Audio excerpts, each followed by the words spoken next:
Hello दोस्तों। सूर्य ग्रहण के बारे में हम बात करने वाले हैं। तो सूर्य ग्रहण 2022 का ये आखिरी सूर्य ग्रहण है और ये जो है 25 तारीख को लगने वाला है। अभी सूतक काल भी शुरू हो चुका है, क्योंकि आपको पता है सूर्य ग्रहण में 12 घंटे पहले सूतक काल शुरू हो जाता है।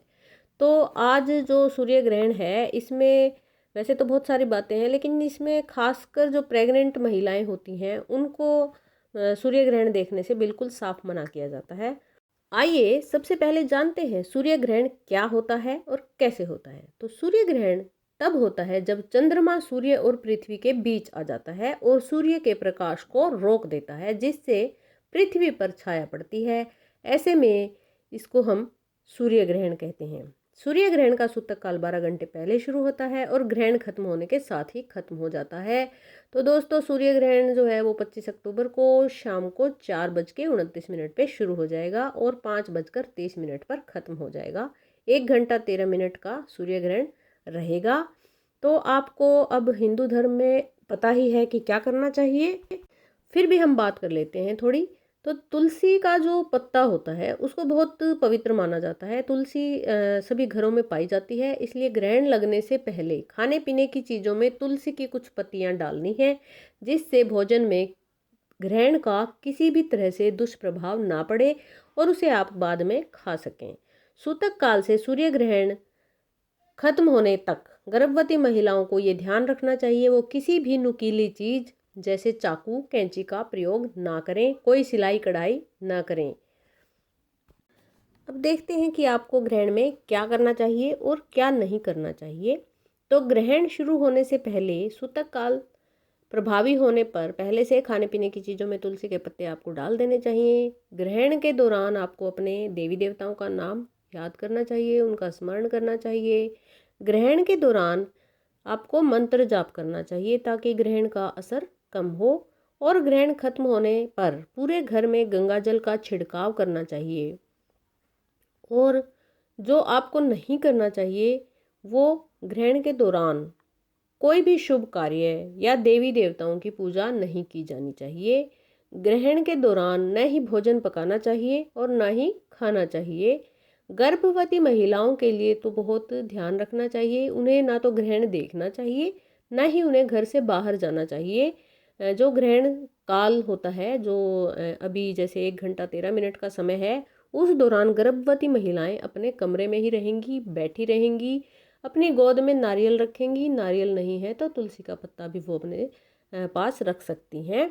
और ग्रहण काल के दौरान तुलसी आदि अन्य पेड़ पौधों को नहीं छूना चाहिए। ये जो तुलसी के पत्ते हैं ये भी आपको सूतक से पहले तोड़ने होते हैं। सूर्य ग्रहण पर गर्भवती महिलाओं को बहुत ज़्यादा सावधानियां बरतने की ज़रूरत है। ग्रहण को देखने की गलती तो उनको बिल्कुल करनी नहीं चाहिए, और अगर वो ऐसा करती हैं तो फिर जो उनके गर्भ में पल रहा है नवजात शिशु, उस पर नकारात्मक असर पड़ सकता है, क्योंकि ग्रहण के दौरान सूर्य से जो किरणें निकलती हैं वो माँ और बच्चे की सेहत पर बुरा प्रभाव डाल सकती हैं। इसलिए इस चीज़ को बहुत ध्यान में रखना जरूरी है। तो सूर्य और चंद्रमा पर बुरे ग्रह राहु केतु का प्रभाव सबसे ज़्यादा होता है ग्रहण के समय। इस कारण कोई ना कोई दोष हो सकता है बच्चे की कुंडली में, इसलिए गर्भवती महिलाओं को घर से बाहर नहीं जाना चाहिए, सूर्य ग्रहण को नहीं देखना चाहिए। और ग्रहण शुरू होने से पहले और ख़त्म होने के बाद स्नान अवश्य करना चाहिए, गर्भवती महिलाओं को भी और बाकी के जो घर में सदस्य हैं उनको भी। गर्भवती महिलाओं को सोना बिल्कुल नहीं चाहिए, सोना बिल्कुल वर्जित है ग्रहण काल में। और जो ग्रहण काल होता है उस टाइम पर जो गर्भवती महिलाएं हैं ना तो कोई नुकीली चीज़ का प्रयोग करें, सिलाई कढ़ाई बुनाई कुछ नहीं करना, और ना ही कोई सब्जी वगैरह काटनी है। इन चीज़ों का विशेष ध्यान रखना चाहिए। अगर तुलसी के पत्ते आपको तोड़ने हैं तो ग्रहण काल का जो सूतक काल होता है उससे पहले तोड़ने चाहिए, लेकिन अगर उस समय रविवार या अमावस्या है तब भी आपको तुलसी के पत्ते नहीं तोड़ने चाहिए। इस अवस्था में अगर तुलसी के पत्ते नीचे गिरे हुए मिल जाते हैं तो उन पत्तों का यूज़ आप कर सकते हैं। आइए दोस्तों, अब ग्रहण के जो सेहत पर असर होते हैं उनके बारे में हम बात कर लेते हैं। तो जो ग्रहण होता है, सभी जो धरती पर जीव जंतु हैं, मनुष्य हैं या पेड़ पौधे हैं, उनको सूर्य से ऊर्जा प्राप्त होती है। और सूर्य जो है, जब ग्रहण होता है तो उसकी शक्ति कुछ देर के लिए कम हो जाती है, जिसका प्रभाव सभी पर पड़ता है। सूर्य ग्रहण के दौरान सेहत पर जो असर होते हैं वो कुछ ऐसे हो सकते हैं, जैसे आँखों पर दुष्प्रभाव हो सकता है, पाचन तंत्र पर बुरा प्रभाव पड़ सकता है, गर्भवती महिलाओं पर विशेषकर प्रभाव पड़ता है जो अच्छा नहीं होता, थकान और सुस्ती महसूस हो सकती है और मानसिक थकान भी हो सकती है। अगर हम धर्म की दृष्टि से देखते हैं तो धार्मिक नज़रिए में ग्रहण की घटना अच्छी नहीं मानी जाती और ग्रहण के दौरान किसी तरह की इसीलिए कोई पूजा पाठ या शुभ कार्य नहीं किए जाते हैं।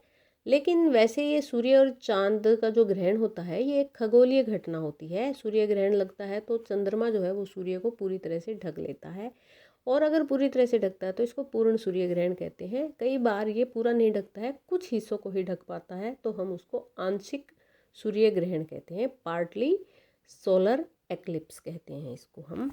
और अब जो हमें सबसे ज़रूरी है, ग्रहण के दौरान जो नकारात्मक ऊर्जाएं मौजूद होती हैं उनसे हमें किस तरह से बचना है और हम क्या उपाय कर सकते हैं, इस बारे में हम देख लेते हैं थोड़ा सा। तो आप सूर्य ग्रहण के दौरान सूर्य देव की आराधना करें, जो सबसे ज़रूरी है और सबसे उचित है। सूर्य ग्रहण की आराधना करनी है आपको। सूर्य का जो मंत्र है उसका आपको जाप करना है, और जो मंत्र है वो इस प्रकार है: ओम आदित्याय विद्महे दिवाकराय धीमहि तन्नो सूर्यः प्रचोदयात्। ओम आदित्याय विद्महे दिवाकराय धीमहि तन्नो सूर्यः प्रचोदयात्। इस मंत्र का आप जाप करें। सूर्य ग्रहण के दौरान अच्छी सेहत और दोष मुक्ति के लिए भगवान शिव को समर्पित महामृत्युंजय जाप का भी का मंत्र जो है उसका भी आप जाप कर सकते हैं। और स्नान और दान का इसमें बहुत विशेष महत्व होता है। सूर्य ग्रहण के बाद आप दान जरूर करें। नहाना है और नहाकर आप दान जरूर करें, अन्नदान कर सकते हैं। तो दोस्तों, ये सूर्य ग्रहण से रिलेटेड जानकारी थी। आपको पसंद आई हो तो मेरे चैनल को आप सब्सक्राइब कर सकते हैं, जानकारी को आप शेयर कर सकते हैं। इस वीडियो में